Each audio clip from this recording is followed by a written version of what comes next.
हाँ जी, नमस्कार सबको, राधे राधे। ऑनलाइन क्लास में एक बार फिर आपका स्वागत। आज हम कक्षा 10 विषय गणित दो चर वाली रैखिक समीकरण अध्याय 4 भाग 11 इसके अंतर्गत आज हम दो चर राशि वाली रैखिक असमीकाएं, ठीक है। तो सबसे पहला काम, तो इसके पहले जो क्लास थी उसके अंदर हमने ग्राफ किस तरह से बनाते हैं उसके बारे में अध्ययन किया था। आज हम असमीकाओं के बारे में चर्चा करेंगे। असमीकाएं क्या होती है? सबसे पहले तो देखो, असमीका इसकी परिभाषा है एक गणितीय कथन जिसमें चर एवं चिन्ह है। अब आपको चिन्ह इस तरह से दिया हुआ मिलेगा। अगर कोई असमीका है तो वो आपको जिसके अंदर क्या है कि चर भी आएंगे और चर के साथ में कुछ चिन्ह लगे हुए मिलेंगे। तीर के निशान इस तरह से या इस तरह से, या तीर के निशान के नीचे भी अपने को लाइन, या तीर के निशान के नीचे इस तरह से भी अपने को लाइन। ये इस तरह से चार निशान अपन ने बना रखे हैं। इस तरह से चर के साथ में क्या है कि इस तरह के चिन्ह अगर उसमें विद्यमान हो तो वो क्या कहलाती है? असमीका कहलाती है। गणितीय कथन जिसमें चर एवं चिन्ह है विद्यमान हो असमीका कहलाती है। परीक्षा में 1 नंबर के प्रश्न में असमीका किसे कहते हैं पूछ सकते हैं। तो आपको क्या है परिभाषा याद रखनी कि वह गणितीय कथन जिसमें चर एवं चिन्ह है। अब चिन्ह भी आप इस तरह से दर्शा सकते हैं। अगर विद्यमान हो तो असमीका कहलाती है, ठीक है। अब दूसरी बात, पहला तो हो गया अपने पास में असमीका किसको कहते हैं। दूसरा अपने को क्या है, दो चर वाली रैखिक असमीका को ग्राफीय विधि द्वारा निम्न चरणों में हल किया जा सकता है।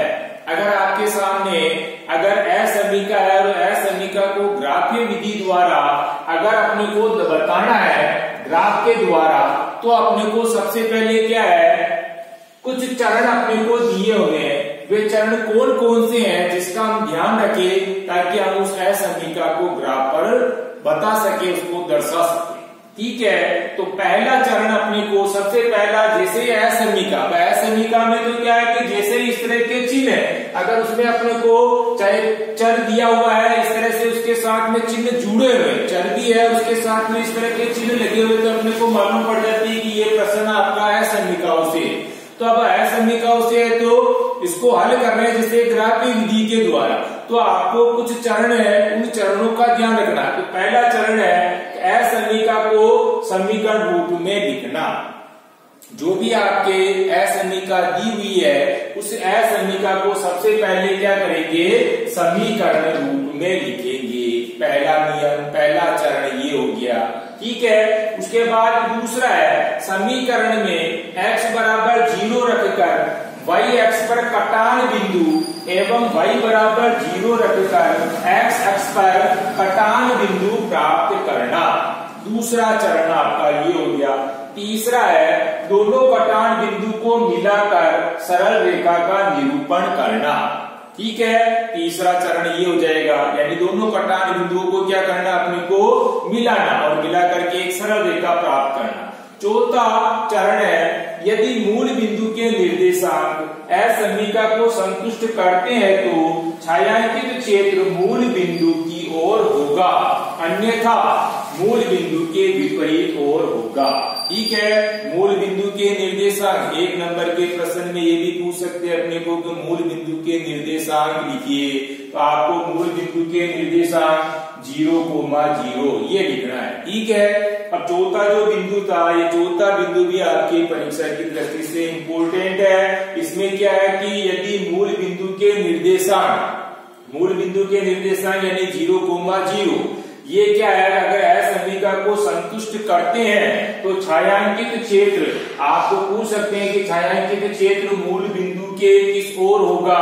तो मूल छायांकित क्षेत्र क्या होगा, मूल बिंदु की ओर होगा, ठीक है ना। यदि मूल बिंदु के निर्देशांक असमीका को संतुष्ट करते हैं तो छायांकित क्षेत्र किस ओर होगा, तो छायांकित क्षेत्र क्या होगा, मूल बिंदु की ओर होगा, अन्यथा मूल बिंदु के विपरीत ओर। यानी अगर माना कि मूल बिंदु के निर्देशांक असमीका को संतुष्ट नहीं करते हैं तो छायांकित क्षेत्र जो होगा वो कहां होगा, विपरीत ओर होगा, ठीक है, ये अपने को ध्यान में रखना। एक नंबर के प्रश्न में जैसे असमीका की परिभाषा और दूसरा मूल बिंदु के निर्देशांक, तीसरा मैंने अभी क्या बताया था आपको कि यदि मूल बिंदु के निर्देशांक असमीका को संतुष्ट करते हैं तो छायांकित क्षेत्र किस ओर होगा, तो अपने को क्या लिखना, छायांकित क्षेत्र मूल बिंदु की ओर और अन्यथा विपरीत ओर, मूल बिंदु के विपरीत ओर। ठीक है ना, अपने को ध्यान में रखना है।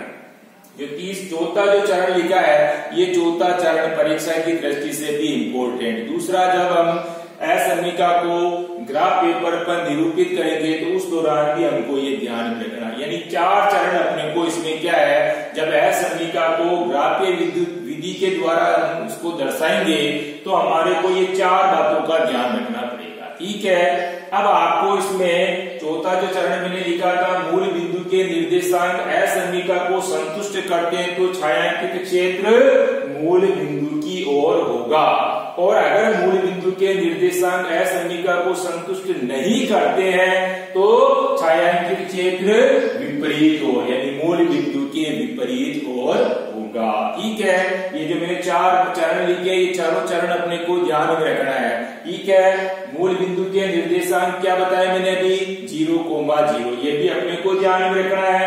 असमीका की परिभाषा भी अपने को ध्यान में होनी जरूरी है।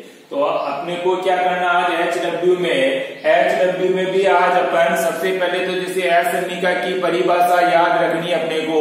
ठीक है, और दूसरा अपने को जब असमीका को ग्राफीय विधि द्वारा उसका निरूपण करेंगे तो जो 4 चरण अपन ने अभी लिखे हैं, 4 चरण जो अपन ने देखे हैं अभी, इन 4 चरणों को याद रखना है, याद करना अपने को। ठीक है ना, जब 4 चरण अपने को अच्छी तरीके से ध्यान में है तो हम जैसे ग्राफीय विधि से असमीका को जब हम हल करेंगे तो ये 4 चरण अपने को ध्यान में, तो आसानी से अपन उसको निरूपित कर सकते।